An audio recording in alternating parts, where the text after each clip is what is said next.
बिस्मिल्लाहिर्रहमानिर्रहीम। अस्सलाम वालेकुम फ्रेंड्स, आप देख रहे हैं हमारा YouTube channel CSC guide official और मैं हूं Mohammad Irfan positive attitude with titanium thinking चल गुरु।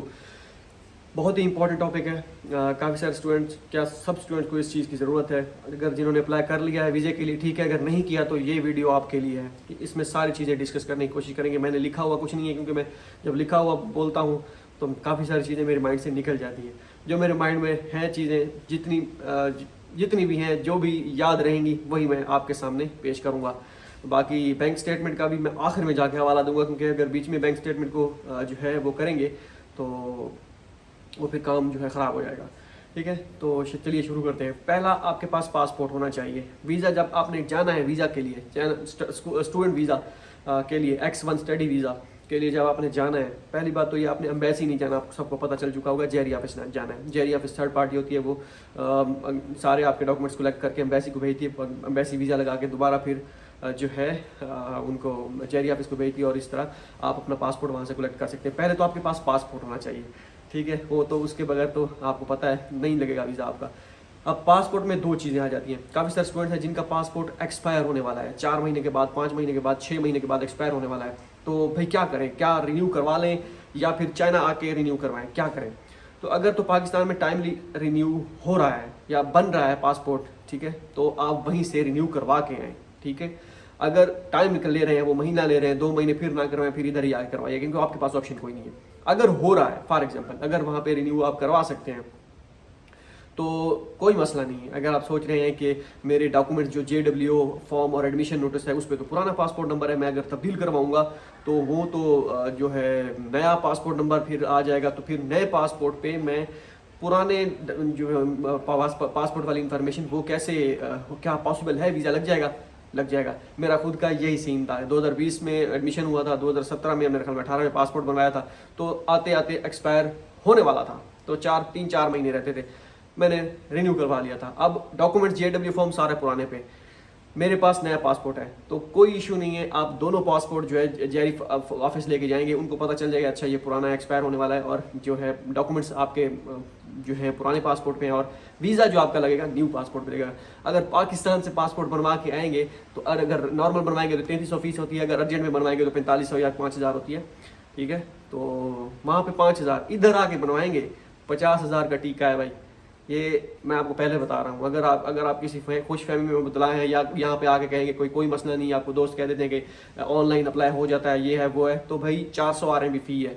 400 को ज़रब दे दें आप 40 के साथ, ठीक है। वो उसके अलावा अगर आप बीजिंग जाएंगे उसका अलग खर्चा। अगर आप ऑनलाइन भी करेंगे तो बाकी सारी चीज़ें करते कराते डिलीवरी आपकी आते जो आएगी वो सारा कुछ मिला मुलू के भाई एस्टिमेटेड खर्चा 50,000 तक आपका पहुंच जाएगा। बजाय इसके यहाँ से आके करवाएं, उधर से ही करवा के लाएं, ठीक है। पहली चीज़ आपको हो गई क्लियर। अगर तो पासपोर्ट आपका अभी 5-6 महीने से ज़्यादा ड्यूरेशन रहता है, नहीं हो सकता रिन्यू, तो वो एक अलग बात है, ठीक है। लेकिन कोशिश करें अगर 6-7 महीने रहते हैं तो उनके पास जाएं और कहें कि भाई हमें रिन्यू करके दें, हमारा मसला है, हमारी यूनिवर्सिटी कह रही है कि वो जो है साल का आपका वीज़ा पड़ा होना चाहिए, कुछ यूनिवर्सिटीज़ कहती भी हैं। तो आप उनसे कोई ना कोई इस तरह कुछ करके एक्सक्यूज़ अपना रिन्यू करवा लें। अगर नहीं होता तो फिर वापस आ जाए। 6 महीने से कम तो रिन्यू हो जाता है, ज़्यादा का वो जो है इशू करते हैं। पहला पासपोर्ट, ठीक है। उसके बाद आपके पास फ़ोटो होनी चाहिए। आपके पास 4 फ़ोटो होनी, 1-2 लेते हैं लेकिन वाइट बैकग्राउंड के साथ, लेकिन आपके पास 4 पासपोर्ट साइज़ फ़ोटो होनी चाहिए। और एजुकेशनल डॉक्यूमेंट्स आपके पास होने चाहिए, FSC से लेके ऊपर जितने भी आपके हैं, ठीक है। संदेह FSC और मैट्रिक की IBCC से वेरीफाइड होनी चाहिए, HEC से वेरीफाई आपकी बैचलर की डिग्री और ट्रांसक्रिप्ट होनी चाहिए, दोनों। और अगर आप PhD के स्टूडेंट हैं, MPhil की डिग्री है तो वो भी डिग्री और ट्रांसक्रिप्ट। अगर आपके पास डिग्री नहीं है तो फिर आपने जो है प्रोविजनल सर्टिफिकेट HEC से वेरीफाई करवाना है, और उसी की बिना पे आपका वीज़ा लग जाएगा। लेकिन ये चीज़ें आपके पास होनी ज़रूरी हैं। अगर आपके पास ट्रांसक्रिप्ट है, प्रोविजनल नहीं है, तो प्रोविजनल बनवा के उसको भी वेरीफाई HEC से करवाएं, ठीक है। और इसके साथ पुलिस क्लियरेंस सर्टिफिकेट, ठीक है। पुलिस क्लियरेंस सर्टिफिकेट हो गया। और ये जो एजुकेशनल डॉक्यूमेंट्स मैंने अभी बताए हैं और पुलिस क्लियरेंस सर्टिफिकेट बताया है, ये आपने करवाना क्या है, फिर मोफा से वेरीफाई करवाना है। मिनिस्ट्री ऑफ फॉरेन अफेयर्स से इसको वेरीफाइड होना लाजमी है, इसके बगैर आपका वीज़ा नहीं लगेगा। मिनिस्ट्री ऑफ फॉरेन अफेयर्स जो है आपके डॉक्यूमेंट्स तब वेरीफाई करेगा जब आपके मुतलका इदारे से, ऑर्गेनाइजेशन से वेरीफाई होंगे। मीन्स कि अगर आपकी IBCC आपने करवा रखे हैं, अगर आप कहते हैं कि नहीं मैं पहले जो है मोफा से करवा लेता हूँ फिर IBCC से करवाऊंगा, HEC से करवाऊंगा, ऐसा नहीं करेगी मोफा। मोफा वाले आपके मुतलका जो होते हैं, जैसे बोर्ड है, बोर्ड के बाद आईबीसी से करवाना होता है, आईबीसी से अगर आपके डॉक्यूमेंट्स वेरीफाई हैं तो आप मोफा से करवा सकेंगे, नहीं तो मोफा नहीं करके देगा।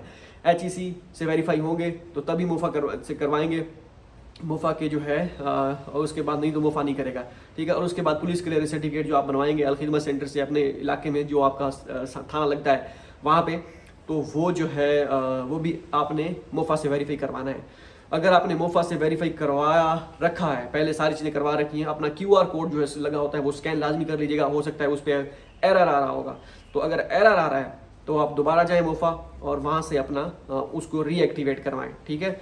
और अगर आप जाते हैं मोफा डॉक्यूमेंट्स वेरीफाई करवाने, पहली बार जा रहे हैं, तो जैसे ही आपके डॉक्यूमेंट्स आपको मिले तो आप स्कैन कर लीजिएगा एक मरतबा। कुछ का होता है उसी वक्त जब स्कैन करते हैं तो आपके डॉक्यूमेंट्स सारे एक PDF फाइल डाउनलोड हो जाती है, वो जो है उस पर आप देख सकते हैं कि सारे डॉक्यूमेंट्स आपने वेरीफाई करवाए होंगे, तो वो शो होने शुरू हो जाएंगे।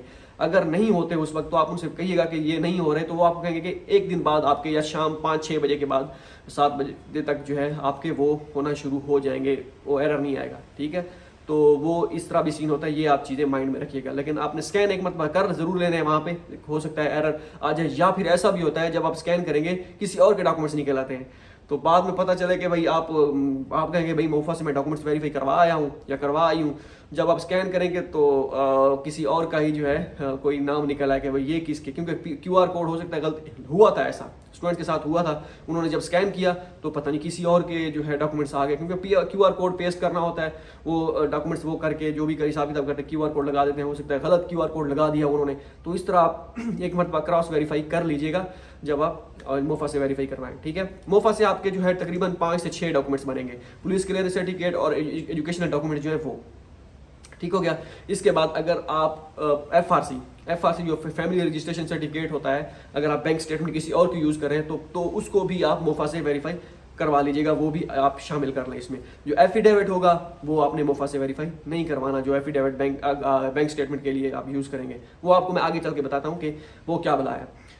इसके अलावा जो है आपने मेडिकल भी नहीं करवाना, मोफा से वेरीफाई कुछ भी नहीं करवाना। और मेडिकल जो है वीज़ा के लिए लाजमी नहीं है, दोबारा बता रहा हूँ, ठीक है। किसी किस्म का जो है आप ना बनवाएं मेडिकल वीज़ा के लिए, ठीक हो गया, ये हो गया। इसके बाद आपके पास JW और एडमिशन नोटिस आपका होना चाहिए। अगर आपके पास हार्ड फॉर्म में यूनिवर्सिटीज़ ने भेजे हैं तो ओके, अगर यूनिवर्सिटी कह रही है कि आपके हार्ड फॉर्म में नहीं है, आप सिर्फ सॉफ्ट फॉर्म में ही आपको मिलेंगे और जाके वीज़ा स्टूडेंट्स लगवा चुके हैं, वो अगर कहें यूनिवर्सिटी, तो वो आप उस मेल का स्क्रीनशॉट ले लीजिएगा एज ए प्रूफ के तौर पर, और वो फिर जो है ले जाइएगा और उनको दिखा दीजिएगा कि ये यूनिवर्सिटी हमें, या यूनिवर्सिटी ने कहा है कि हमें यूनिवर्सिटी ने डॉक्यूमेंट सेंड नहीं किए, हमें जैसे यूनिवर्सिटी ने सेंड किए थे, कुछ स्टूडेंट्स को लेट मिले थे लेकिन उन्होंने वीज़ा पहले लगवा लिया था, तो जो है वो भी आप उनको कह दीजिएगा वीज़ा, वो एक्सेप्ट डॉक्यूमेंट्स आपके कर लेंगे वीज़ा के लिए, ठीक है। इसके बाद आपके पास होना चाहिए आपका कोविड सर्टिफिकेट भी होना चाहिए, जिस पे कम से कम 2 आपकी जो है वैक्सीन की डोजेज होनी चाहिए, तीसरी हो या ना हो 2 तो काफ़ी है, 2 वो हो गया। और इसके अलावा बस यही है। और हाँ, अब आते हैं बैंक स्टेटमेंट पे, ठीक है। मेरे ख्याल में मैं कोई डॉक्यूमेंट्स भूला नहीं हूँ, ठीक है। अब बैंक स्टेटमेंट पे आते हैं कि बैंक स्टेटमेंट का क्या सीन है, ठीक है। अगर मेरे माइंड में कोई और डॉक्यूमेंट आ गया इसी को वीडियो को बताते तो वो भी मैं आपको बता दूंगा, ठीक है, क्योंकि काफ़ी सारी चीज़ें होती हैं वो माइंड में तो होती हैं, पहले फिर भूल जाती हैं। लिखा हुआ तो मैंने आपको पहले बताया कि वो नई पर्ची पे जो है लिखा हुआ वो याद नहीं रहता। बैंक स्टेटमेंट जो है वो अब यहाँ पे लड़के कंफ्यूज होते हैं। जो मेरे पास इंफॉर्मेशन है, जो मैंने सिचुएशन जो मेरे साथ हुआ था, तो वो उसकी बिना पर, और जो स्टूडेंट्स जा रहे हैं उनकी जो है इंफॉर्मेशन, उसकी बुनियाद पर मैं आपको जो है बुनियाद नहीं बिना पर वो मैं आपके साथ शेयर कर देता हूँ। तो बैंक स्टेटमेंट CSE के जो स्टूडेंट्स होंगे उनके लिए तो बैंक स्टेटमेंट क्लोजिंग बैलेंस का कोई भी अमल दखल नहीं है इसमें। मींस अब बैंक स्टेटमेंट जो है आपने क्या करना है, बैंक स्टेटमेंट ये कि आपके पहले तो आपकी कंडीशंस बैंक स्टेटमेंट की आपके माइंड में होनी चाहिए कि आपका बैंक अकाउंट 6 महीने पुराना होना चाहिए, मतलब कि 6 महीने से वर्किंग में होना चाहिए, पिछले 6 महीने से। वो साल से है, 2 साल से है, 3 साल से है, इट्स ओके, ठीक है। अगर 6 महीने की शर्त पूरी हो रही है, फिर अगर CSE के स्टूडेंट अगर आप हैं तो फिर आपको जो है किसी किस्म की आपके अकाउंट में 6 लाख की ज़रूरत नहीं है। क्लोजिंग बैलेंस 6 लाख नहीं हो ना भी हो, कोई इशू नहीं है। बस आपका 6 महीने से या साल से एक्टिवेट था, आपने ट्रांजैक्शन की, मतलब 5,000 10,000 निकलवा लिया, कभी 1,000 2,000 ATM करवा लिया, मतलब जो भी आपने करवाया, तो इट्स ओके उसके लिए आपको कोई लिमिट नहीं है आपके अकाउंट में 6 लाख होना चाहिए जब आप वीज़े के लिए जाएं, नहीं कोई मसला नहीं है। आपके पास जो है 5,000 हो, 10,000 हो, 1,000 हो, 2,000 हो, 20 रुपए हो, 22 रुपए हो, वो इसकी बिना पर भी लड़कों के जो है वीजे लगे हैं। लेकिन आपके पास 10 से 15,000 आपके अकाउंट में हो तो बेहतर है अगर आप CSE के स्टूडेंट हैं। अगर आप CSE के स्टूडेंट हैं लेकिन 6 महीने की कंडीशन आपकी पूरी नहीं हो रही बैंक स्टेटमेंट की, फिर आपने क्या करना, आप कहते हैं कि भाई मैं जो है 2 महीने 3 महीने पहले पुराना अकाउंट ओपन किया था, या मेरा अकाउंट तो 3 साल पुराना है लेकिन डोरमेंट हुआ पड़ा था, अभी मैंने 15-20 दिन हुए या महीना हुआ है एक्टिवेट करवाया था। तो तब आपने क्या करना है, बैंक वालों से कहना है कि मुझे मेंटेनेंस सर्टिफिकेट बना के दे स्टडी के लिए, तो वो आपको बैंक मेंटेनेंस सर्टिफिकेट जो है वो बना के देंगे, कोई मसला नहीं है। मेंटेनेंस सर्टिफिकेट अगर आपका लाजमी, कोई भी लोहे पे लकीर नहीं है भाई, दोबारा कह रहा हूँ लोहे पे लकीर नहीं है कि आपका 6 महीने से पुराना होना चाहिए। नया अकाउंट बनवा के मेंटेनेंस सर्टिफिकेट जब आप बनवाएंगे तो CSE के अगर स्टूडेंट हैं तो फिर आपको जो है 1,000 2,000 5 10 15,000 आपके अकाउंट में हो तो आपकी जो बैंक स्टेटमेंट एक्सेप्टेड है, ठीक है, कोई मसला नहीं है। ये नहीं कि आप कहें कि मेरे चाचा के बेटे का जो है अकाउंट है या मेरे वाले साहब का अकाउंट है उसमें पैसे बड़े पड़े हैं, वो बैंक स्टेटमेंट काबिल कबूल होगी, कोई मसला नहीं है, ठीक है। ये थी CSE स्टूडेंट्स की बात कर रहा था। मेंटेनेंस सर्टिफिकेट बन जाता है। और बैंक स्टेटमेंट आपने क्या करना है, जब आप, ये नहीं कि आपने मार्च में बैंक स्टेटमेंट निकलवाई थी उस वक्त आपके पास पैसे पड़े थे, आपने कहा था कि उस वक्त जो मैंने निकलवाई थी उस वक्त 10 लाख पड़े थे, अब जो है 10,000 नहीं पड़ा, 10,000 भी नहीं पड़ा, तो मैं वो वाली यूज़ कर लेता हूँ, तो भाई वो नहीं चलेगी। आपकी बैंक स्टेटमेंट वो चलेगी जो विद इन 15 डेज आपने निकलवाई होगी, ठीक है। फॉर एग्जांपल आज जब मैं वीडियो रिकॉर्ड कर रहा हूँ तो मुझे डेट एक मरतबा याद करने दे, कौन सी है, 27 है मेरे ख्याल में, 29 है मुझे लगता है, 29 जुलाई, ठीक है। तो अगर आप वीज़े के लिए जा रहे हैं 10 अगस्त को, फॉर एग्जांपल 29 जुलाई आपकी है, ये आज जो है 29 जुलाई है, और आपने स्टेटमेंट जो है निकलवाई थी 25 जुलाई से पहले निकलवाई थी, वो 15 दिन से पहले आ गई, वो आपकी एक्सेप्टेबल नहीं है।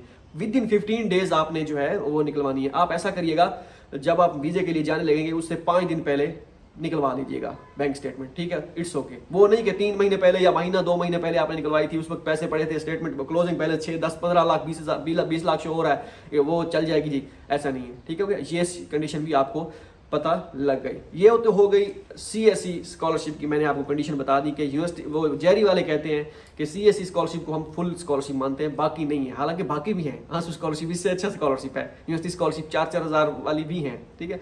वो कहते हैं नहीं, हम सिर्फ CSE को मानेंगे भाई, जो मर्जी कर लो। अच्छा, अब आते हैं कि यूनिवर्सिटी स्कॉलरशिप, प्रोविंशियल स्कॉलरशिप, ठीक है, इसके बाद पार्शियल स्कॉलरशिप, नहीं पार्शियल को थोड़ा साइड पे रखें, पार्शियल को नहीं। यूनिवर्सिटी स्कॉलरशिप जिसमें स्टाइपेंड है उसमें 1000 है, 1500 RMB है, प्रोविंशियल स्कॉलरशिप जिसमें 1000 है, 1500 RMB है, या जितना भी स्टाइपेंड है उसकी मैं बात करने लगा हूँ। उसके लिए आपको कितनी स्टेटमेंट चाहिए होगी, जो आपका JW फॉर्म होगा ना, JW फॉर्म पे अगर तो फुल स्कॉलरशिप चेक है, CSE के अलावा, CSE को छोड़ दें, वो उसकी होगी बात, फुल स्कॉलरशिप लिखा हुआ है, या तो फिर आपको जो है आप उनसे जा कह सकते हैं, अगर बैंक स्टेटमेंट आपकी 6 लाख की पूरी नहीं होती, बाकी वो सारा वही सेम है कि आपके 6 महीने से अगर कम है आपकी स्टेटमेंट, तो आप एफिडेविट, आपको जो है क्या कहते हैं उसे, आपका जो है मेंटेनेंस सर्टिफिकेट बनवाना होगा। एफिडेविट में मैं एंड में आता हूँ कि वो क्या सीन है, किस किस की बैंक स्टेटमेंट यूज़ कर सकते हैं। अगर 6 महीने से कम है तो फिर आपको मेंटेनेंस सर्टिफिकेट बनवाना होगा, अगर 6 महीने से ज़्यादा पुराना अकाउंट है फिर जो है आप क्लोजिंग बैलेंस जो है आपके पास जो है 6 लाख आपका होना चाहिए। अगर तो फुल स्कॉलरशिप नहीं है, सिर्फ स्कॉलरशिप पे चेक है, ठीक है, तो फिर आपको 6 लाख पक्की, जिसे कहते हैं पक्की ठक्की बैंक स्टेटमेंट की जो है वो चाहिए होगी, ठीक हो गया। अगर फुल स्कॉलरशिप है, यूनिवर्सिटी स्कॉलरशिप है लेकिन फुल स्कॉलरशिप है और एडमिशन नोटिस पे भी फुल स्कॉलरशिप लिखा हुआ है, या लिखा हुआ है कि इतना स्टाइपेंड होगा, स्टाइपेंड नहीं लिखा हुआ है, लिविंग अलाउंस लिखा हुआ है, एवरीथिंग कवर्ड बाय फलां यूनिवर्सिटी ब्ला ब्ला ब्ला ब्ला, ठीक है, तो फिर भी आप जाके उनसे पैसे मुबैसा कर सकते हैं कि ये देखिए हमारी फुल स्कॉलरशिप है। तो तब भी आपका 6 लाख वाली स्टेटमेंट ना भी हो, 15-20 हज़ार हो, जो भी CSE वालों के लिए हो, फिर वो भी चल जाएगी, ठीक है। ये आप डिपेंड करता है यूनिवर्सिटी जेरी ऑफिस पे। जेरी ऑफिस में cabin to cabin information change हो रही होती है, क्योंकि हम गए थे, मैंने आपको बताया भी था कि हम जब गए थे 3 लड़के थे, एक को कहा कि भाई जो है ये आपकी बैंक स्टेटमेंट ये नहीं चलेगी, या ये पता नहीं कौन सी इन्फॉर्मेशन थी, मुझे भूला हुआ है, 1 मिनट वो याद करने, हाँ, कि भाई आपको जो है हम आपके डॉक्यूमेंट्स एक्सेप्ट नहीं करते, ये वाले, ये जो आपका QR कोड वर्क नहीं कर रहा, क्योंकि हम उसी वक्त करवा के घंटे 2 के बाद गए थे। एक कैबिन वाले ने कहा हम नहीं कर सकते, ये आप सुबह आइए। दूसरे थे कहा नहीं हम नहीं एक्सेप्ट करें। तीसरी एक मैडम बैठी थी, उनको कहा कि भाई ये हम शफकत करें, हम कहाँ से आए हैं, तो तौसा शरीफ से या लैया से हम आए हैं, तो हमें थोड़ी सी जो है मेहरबानी करें, ये हमारे डॉक्यूमेंट्स एक्सेप्ट कर लें, ये नहीं तो काम ख़राब हो जाएगा, हमें दोबारा आना पड़ेगा, कल हमें रहना पड़ेगा, फिर बड़ा मुश्किल है, हम तो वापसी की तैयारियों में हैं। तो वो मैडम अच्छी थी कोई, तो उसने कहा कि ठीक है आप करते हैं, लेकिन कोशिश करें कि 5 बजे तक ये फ़र्क करना शुरू कर जाए ये QR कोड। ये हुआ। इसके बाद एक और भी इन्फॉर्मेशन पता नहीं मुझे एग्जैक्ट भूली हुई थी, एक कैमरा वाला कुछ बता रहा था, दूसरा कुछ बता रहा था, मतलब कि उनको या तो तजाद था या उनको सही जो है वो बता नहीं पा रहे थे, या उनको मिस अंडरस्टैंडिंग थी, इस वजह से कैबिन टू कैबिन इन्फॉर्मेशन जो है वो थोड़ी चेंज होती रहती है, तो इसका आपने ख्याल करना है, ठीक है। तो ये सारी चीज़ें भी होती हैं। ओके हो गया पार्शल। अब यूनिवर्सिटी स्कॉलरशिप, अगर तो भाई स्कॉलरशिप पे चेक है, आप कहेंगे ये मेरी स्कॉलरशिप तो है नहीं, वो फुल चाहिए भाई, फुल स्कॉलरशिप, तो वो जो है आपने फिर 6 लाख की बैंक स्टेटमेंट आपको चाहिए ही चाहिए होगी। अब आते हैं पार्शल पे। पार्शल स्कॉलरशिप जो है वो पार्शल का भी आपको वो उस पर डिपेंड करता है, जेरी ऑफिस वालों पे, वो पर ईयर के हिसाब से 6 लाख आपसे डिमांड करेंगे कि आपके अगर 3 साल का MS है तो आपको 18 लाख की बैंक स्टेटमेंट शो करानी होगी। अगर आप ऑनलाइन 1 साल स्टडी कर चुके हैं, 2 साल आपके रहते हैं, तो आपको 12 लाख बैंक स्टेटमेंट शो कराना होगी, ठीक है। और इसी तरह सेल्फ वाले जो है, सेल्फ वालों के लिए भी सेम है, आपका 4 साल का प्रोग्राम है या 5 साल का MBBS है, जितने साल का भी है, पर ईयर के हिसाब से 6-6 लाख का आपको जो है बैंक स्टेटमेंट, अगर 5 लाख है आपको 24 लाख बैंक स्टेटमेंट शो कराना, अगर 4 लाख है तो 5 लाख है 30 लाख शो करानी होगी, ठीक है। तो इसके इसी तरह 5 डिवाइड करते, ईयर टू ईयर डिवाइड करते जाइए, ठीक है। तो ये है सारी इन्फॉर्मेशन बैंक स्टेटमेंट के रिगार्डिंग। अगर आपकी प्रोविंशियल स्कॉलरशिप है, उसमें स्टाइपेंड के साथ उनको कोई इतना लेना देना नहीं है कि आपका स्टाइपेंड 1000 RMB है, 1500 RMB है, 800 RMB है, कोई इशू नहीं है इसका, ठीक है। उनको उनके साथ JW के साथ चाहिए, जो अब तक मैंने चीज़ आपको मैं एंड में जाके मैं अपनी भी स्टोरी दोबारा बताऊंगा कि मेरे साथ क्या हुआ था 2019 में, जो हुआ था, पता नहीं कितनी मरतबा बता चुका हूँ, लेकिन चले इसको भी दोबारा बता दूंगा। तो ये थी सिचुएशन उनकी। आप स्कॉलरशिप है, आपका सेल्फ फंडिंग लिखा हुआ है, लेकिन अभी कुछ यूनिवर्सिटी एक आध कोई स्टूडेंट, मुझे याद नहीं कौन था या कौन थी, उनका स्कॉलरशिप फुल था, एडमिशन नोटिस पे फुल था, लेकिन जो है वो क्या कहते हैं उसे, एडमिशन JW फॉर्म पे सेल्फ स्पॉन्सर्ड जो थे उस पे चेक था। हालांकि स्कॉलरशिप तो उसमें एडमिशन नोटिस पे क्लियर लिखा था कि कवर की जा रही है, ये है वो है। तो ये सारी चीज़ें भी आपने माइंड में रखनी। तो वो उसके लिए भाई आपको पर ईयर के हिसाब से 6 लाख की बैंक स्टेटमेंट शो करानी होगी। आप यूनिवर्सिटी से कहें कि भाई ये क्या मुझे सेल्फ पे क्यों डाल दिया आप, हालांकि मेरी स्कॉलरशिप है, तो चेंज करवाएं, लेकिन चेंज करके नहीं देंगे यूनिवर्सिटी वाले, लेकिन फिर भी कोशिश करिएगा। तो ये थी सारी सिचुएशन। अगर तो फुल स्कॉलरशिप पे चेक होगा, मैं कोशिश करूंगा, लास्ट टाइम जो मैंने वीडियो बनाई थी इस पे, वो मैंने बाकायदा एक चीज़ करके दिखाई थी डॉक्यूमेंट्स पे, JW फॉर्म पे, कि इस तरह अगर JW हुआ तो आपको बैंक स्टेटमेंट इतनी चाहिए होगी, ठीक है। तो ऐसा होगा। फुल स्कॉलरशिप जो होगी अगर आपकी JW फॉर्म पे है, उसके लिए आपका जो है वो कोई क्लोजिंग अमाउंट मीन्स के आपका बैलेंस, जब आप अकाउंट में बैलेंस जो है, आप जब आपका 6 लाख, मतलब कि क्लोजिंग उसे कहते हैं, आपका अगर अकाउंट में बैलेंस है 5 लाख तो वो क्लोजिंग अमाउंट बनेगा स्टेटमेंट निकलवाते वक्त, ठीक है। अगर आपका 1000 है, 2000 है, 3000 है, तो वो उतना क्लोजिंग अमाउंट उसे कहते हैं, क्लोजिंग बैलेंस उसे कहते हैं, ठीक है। अब जो है ये भी मैं आपको बताता चलूँ कि आप कब अगर फॉर एग्जांपल आपने 6 लाख की बैंक स्टेटमेंट बनवाई है, तो वो कब तक आप उसमें अकाउंट में रहने चाहिए। किसी से आपने उधार लिए पैसे, मुझे आप किसी अपने दोस्त से कहा कि 2-3 लाख तू दे दे, तू दे दे, मैंने बैंक स्टेटमेंट पूरी करनी है 6 लाख की, तो कब तक करनी है। उनसे मैं मिन्नतें मुरादें करके मैंने पैसे उधार लिए हैं, और अब जो है कितने दिन के लिए वैलिड है, मतलब कि कितने दिन के लिए अकाउंट में रहनी चाहिए। तो भाई जब आप उनसे लेते हैं 2 दिन के बाद आप प्रिंट निकलवाएंगे, स्टेटमेंट निकलवाएंगे, तो वो स्टेटमेंट में शेयर होगा, ठीक है। और जैसे ही आप वीज़ा के लिए डॉक्यूमेंट सबमिट करते हैं, तो अगर तो आपके दोस्त 4-5 दिन सब्र कर सकते हैं, तो फिर आप वीज़ा जब आपके पास पासपोर्ट आ जाए, तो तब जो है उनको पैसे वापस कर दें। अगर वो कहते हैं कि नहीं भाई हमें बस दे रहे हैं, आपको 3 दिन बाद हमें वापस करने हैं, तो फिर जो है जब आपने जाना है, ये 3-4 दिन पहले, 5 दिन पहले आपने ये सारी कार्रवाई करनी है। फिर आप उनसे कहिएगा ठीक है, बस 3 दिन जो है दे दो, मेरे अकाउंट में डिपॉजिट कर दो।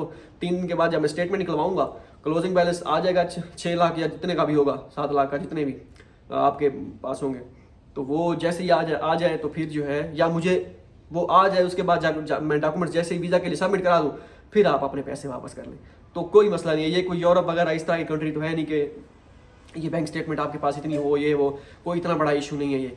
तो ये बेसिक रिक्वायरमेंट है कि आपके पास इतना होना चाहिए, तो बैलेंस आपके पास होना चाहिए जब आप अप्लाई करें। उसके बाद जैसे ही आपका सबमिट हो जाए वो विड्रा करवा लें या जिनके हैं वापस कर दे। तो ये भी सारी चीज़ें। अब आते हैं एफिडेविट पे, ठीक है, कि एफिडेविट जो है उसका क्या सीन है। एफिडेविट मैं कोशिश करूंगा आज अपनी वेबसाइट पे अपलोड कर दूंगा सैंपल उसका, कि आप जो है कैसे बनवाना है एफिडेविट। मीन्स कि अगर तो आपकी स्टेटमेंट, मैं आपको सजेस्ट करूंगा कि अगर आपकी फुल स्कॉलरशिप है या आपकी स्कॉलरशिप है खुद की तो सॉरी, आपकी स्टेटमेंट जो है खुद की नहीं बन रही, तो नया अकाउंट बनवा के आपने बनवा सकते हैं। लेकिन अगर आप कहते हैं कि किसी का अकाउंट आपने यूज़ करना है, वालदा का, वालिद का, बहन का, भाई का, चचा के बेटे का, चचा का, किसी का भी, ठीक है, तो उसके लिए आपने क्या करना होता है, फिर एफिडेविट चाहिए होता है। उस बंदे को एफिडेविट लिखना है जो जिसकी स्टेटमेंट यूज़ कर रहे हैं कि ये मेरे स्टेटमेंट यूज़ कर रहा है और मैं इसको जो है स्टेटमेंट इसको बाहर स्टडी के लिए मैं ये मेरी स्टेटमेंट यूज़ कर सकता है, वो लिखा होगा उस पर। तो उसमें आप जो है अगर आप किसी और की यूज़ करेंगे, मीन्स कि अगर आप वालिद की यूज़ करेंगे तो आपके वालिद जो है वो बैंक स्टेटमेंट सॉरी FRC निकलवाएंगे नादरा की जो है उसमें जाके, नादरा में से जाके ऑनलाइन भी निकल आती है।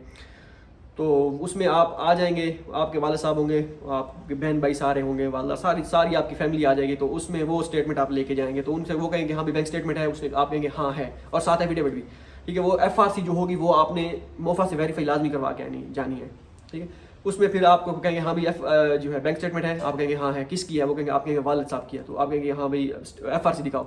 FRC को दिखाएंगे, देखेंगे वो वालिद साहब जो होगा आपका होंगे, उसके ऊपर वो हाईलाइट कर देंगे भाई इसकी बैंक स्टेटमेंट है। अगर इसी तरह अगर आप चचा यूज़ कर रहे हैं तो आपने अपनी आपके वालिद साहब जो है वो बैंक स्टेटमेंट निकलवाएंगे। उसके बाद जो है आपके जो है दादा जो है वो उसकी भी आपने बैंक स्टेटमेंट FRC निकलवानी है। उसमें आपके चचा भी आ जाएंगे, आपके वालिद साहब भी आ जाएंगे, और वो जिस चचा के की यूज़ कर रहे हैं उस चचा ने अपनी बैंक स्टेट वो FRC भी निकलवानी है अगर वो निकलवाना चाहे। बल्कि नहीं, अगर आप चचा की यूज़ कर रहे हैं तो वो फिर आपकी जब दादा की निकलेगी उसमें आपके वालिद साहब भी होंगे, चचा भी होंगे, तो उसमें जो है फिर आप हाईलाइट करेंगे हाँ भी मेरा ये चचा है, ठीक है। अगर चचा के बेटे की यूज़ कर रहे हैं, फिर वो चचा जो है जिसका बेटा है उसने अपनी फिर FRC निकलवानी है। वो FRC जब निकलवाएंगे फिर वो कहेंगे हाँ भी बैंक स्टेटमेंट है, आप कहेंगे हाँ है, वो कहेंगे किसकी है, वो कहेंगे चचा के बेटे की है, वो कहेंगे दादा का जो है वो दादा की FRC वो निकलवाओ, उसमें हाँ भाई ये वाले साहब आपके ये हैं, अच्छा आप कहेंगे जी ये वाले मेरे वाले साहब हैं, और चचा जिसकी बेटे की बैंक स्टेटमेंट है वो कहेंगे ये वाला चचा है। फिर वो कहेंगे हाँ भाई इस चचा की बैंक स्टेट वो FRC दिखाओ, फिर आप उस FRC उसकी दिखाओगे, वो कहेंगे हाँ भाई इस चचा की फैमिली में से वो कौन सा उसका बेटा है या बेटी है जिसकी आप FRC यूज़ करना चाह रहे हैं, आप कहेंगे ये वाला, तो वो फिर हाईलाइट कर देंगे। तो इस तरह एक ट्री होगा, फैमिली ट्री, तो उससे आप जो है प्रूव कर पाएंगे कि ये वाकई मेरे ब्लड रिलेशन में आता है और इसकी मैं बैंक स्टेटमेंट यूज़ करने वाला हूँ। मैंने सेम ऐसा ही किया था 2019 में, चचा के बेटे की यूज़ की थी, ठीक है। तो आप भी इसी तरह जो है यूज़ कर सकते हैं। लेकिन एफिडेविट आपने उसका फिर चचा के बेटे का या चचा का जिसकी भी बैंक स्टेटमेंट यूज़ कर रहे हैं उसका एफिडेविट आपने बनवाना होगा। 50 वाला स्टाम्प पेपर हो, 100 वाला हो, कोई भी हो चल जाएगा। तो उस तरह आप जो है आपकी बैंक स्टेटमेंट वाली जो है वो रिक्वायरमेंट पूरी हो जाएगी। ये थी सारी इन्फॉर्मेशन, ठीक है। और अभी क्या कहते हैं उसे, हाँ यही है मेरे ख्याल में डॉक्यूमेंट्स में कोई भूला नहीं हूँ। जेरी का फॉर्म फिल करना है भाई, ये सारी चीज़ें जो है जेरी का फॉर्म आपने लाजमी फिल करना है जेरी ऑफिस जाते वक्त, ठीक है। पहले जेरी का फॉर्म फिल करेंगे, उसके बाद अपॉइंटमेंट लेटर भी आपके पास होना चाहिए, अपॉइंटमेंट लेंगे। जेरी का फॉर्म कैसे फिल करना है, गूगल में लिखे, यूट्यूब में लिखे हाउ टू फिल जेरी office form, CSE guide official. आपने कोई एक बंदा ना चीज़ ने वीडियो बनाई होगी, वो आप देख लेंगे वहाँ पे, ठीक है। तो वो फॉर्म फिल करके उसको प्रिंट निकालना है उसका। उसके बाद जो है आपने अपॉइंटमेंट लेनी है, अपॉइंटमेंट फॉर्म का उसका प्रिंट निकालना है। जिस दिन आपकी अपॉइंटमेंट है उसी दिन ही जाइएगा, उससे पहले ना जाइएगा। हो सकता है वो आपको ना आपकी जो है पहली मैंने वीडियोस बनाई होंगी उसमें शायद आप देखेंगे भाई पहले भी चले जाना चाहिए, उस वक्त था, अब नहीं, आपने उसी दिन जाना। रश बहुत ज़्यादा है भाई, जनता आ रही है, बहुत सी जनता आ रही है, ठीक है। 100 110 15 स्टूडेंट्स वो हैं जिनको जो है ग्रुप में ऐड किया हुआ है हमने, एडमिटेड कैंडिडेट वाला ग्रुप जो हमने बनाया था उसमें कोई 30-35 मेरे ख्याल में ख़वातीन होंगी। ख़वातीन मतलब फीमेल्स, ठीक है। ये ना ख़वातीन वो कहें कि हम ख़वातीन कहाँ से, हम तो जो है वो फीमेल्स हैं, ठीक है। तो ये सारी चीज़ें हो गई। मैं बस मेरे ख्याल में यही डॉक्यूमेंट्स थे रिक्वायर्ड। इसके अलावा अगर कोई मैं डॉक्यूमेंट्स भूल गया हूँ तो वो कमेंट में जो है बता दीजिएगा, क्योंकि मैंने अपनी तरफ से भरपूर कोशिश की है इस पर 400 वाट बल्ब की रोशनी डालने की। अब मेरे ख्याल में रोशनी पर बहुत हो रही है, बारिश भी आ रही है जब मैं वीडियो रिकॉर्ड कर रहा हूँ। आज पूरा दिन बारिश हो रही है, आज सुनने में आया सूत्रों के अनुसार कि ये ना अगर ज़्यादा बारिश होगी तो फिर सैलाब भी आ सकता है, वो कहते हैं फ्लड का खतरा भी हो सकता है, अल्लाह खैर करेगा। क्योंकि जब आपको पता है ज़्यादा बारिश होती है तो ज़्यादा पानी आता है, ठीक है, किसी महापुरुष ने कहा था। होप सो ये वीडियो जो है आपके लिए फ़ायदामंद साबित हो। अगर आपको इस वीडियो से थोड़ा बहुत फ़ायदा मिले, ठीक है, हर बंदे का अपना तरीकाकार होता है बयान करने का, मैंने कोशिश की है चेंज करने की, लेकिन अब वक्त आ गया है कि अपने आप को तब्दील किया जाए, तो तब्दीली ज़रूरी है, ठीक है।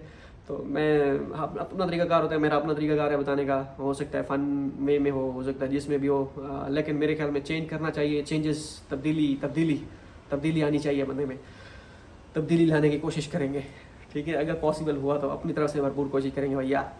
होप सो ये वीडियो आपके लिए फ़ायदेमंद साबित हो। अगर ये वीडियो आपके लिए फ़ायदेमंद साबित हो या हुई हो या हो आने वाले दिनों में, तो दुआओं में आपने ज़रूर याद रखना है भाई,